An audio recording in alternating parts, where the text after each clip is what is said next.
आइए हम यहाँ पे देखते हैं 1.2 का एक अति महत्वपूर्ण सवाल। यह सवाल अति महत्वपूर्ण है, हमेशा परीक्षा में आता है। सिद्ध कीजिए कि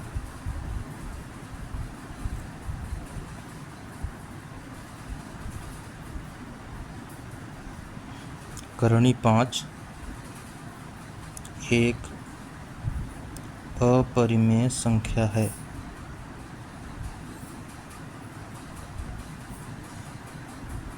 यहाँ पे करणी 5 स्थान पे करणी 3, करणी 2 या कोई भी करणी वाली संख्या हो सकती है। हमको सब में एक ही काम करना है, चाहे करणी 5 रहे, चाहे करणी 3 रहे, चाहे करणी 2 रहे या कुछ भी रहे करणी में।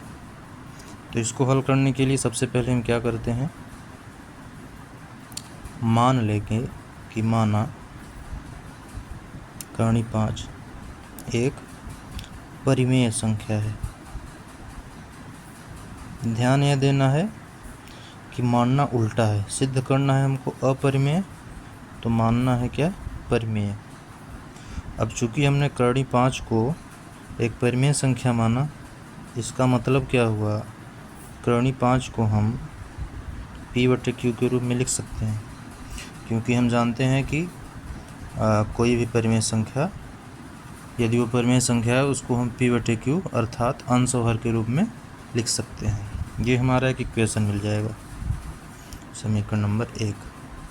अब इसके बाद क्या करना है, इस समीकरण नंबर 1 में दोनों पक्षों का वर्ग कर देना है।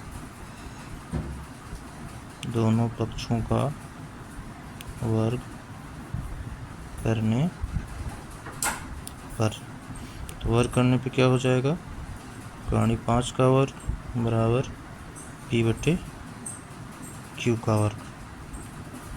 इसको थोड़ा और सरल कर दें तो करणी से वर्ग जो है वो कैंसिल हो जाता है, ये रूल ही है, करणी और वर्ग आपस में कैंसिल हो जाएगा।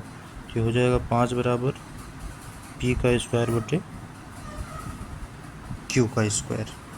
अब इसके आगे समझिए, ये P² है, ये Q² है, तो इसको हम अपना काम आसान करने के लिए ऐसा लिख सकते हैं, 5 बराबर P²/Q² को 2 बार लिख दें। स्क्वायर है, स्क्वायर का मतलब ये होता है कि उस संख्या का 2 बार गुणा हुआ है, यानी हम Q² को Q गुणे Q लिख देंगे। एक Q को बराबर के बाएं तरफ लाएंगे तो हो जाएगा 5Q, एक Q यहाँ आ गया, इधर क्या बचा, P²/Q। अब इस पद को हमको ध्यान से देखना है। यहाँ पे हम देख रहे हैं कि इधर एक भिन्न है, मतलब अंश और हर वाली संख्या है, और इधर भिन्न नहीं है। तो इस प्रकार की संख्या को हम बोलते हैं पूर्णांक, और इसको बोलते हैं भिन्न। इसको बोलते हैं पूर्णांक, इसको बोलते हैं भिन्न। हम यहाँ पे देख रहे हैं कि पूर्णांक बराबर भिन्न आ रहा है, पूर्णांक बराबर क्या आ रहा है, भिन्न आ रहा है, जो कि गलत है। कभी भी पूर्णांक और भिन्न बराबर नहीं होते, मतलब ये दोनों क्या होते हैं, आपस में बराबर नहीं होते। लेकिन यहाँ पे क्या आ रहा है कि ये बराबर हैं। इसका मतलब क्या हुआ, इसका मतलब यह हुआ कि हमने जो यहाँ पे माना था वह गलत माना था, इसीलिए यहाँ पे त्रुटिपूर्ण संकल्पना आ रही है। तो हम यहाँ पे लिख देंगे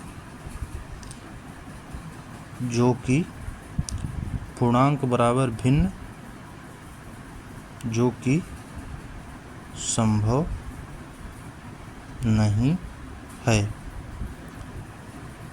अतः करणी 5 एक परिमेय संख्या है।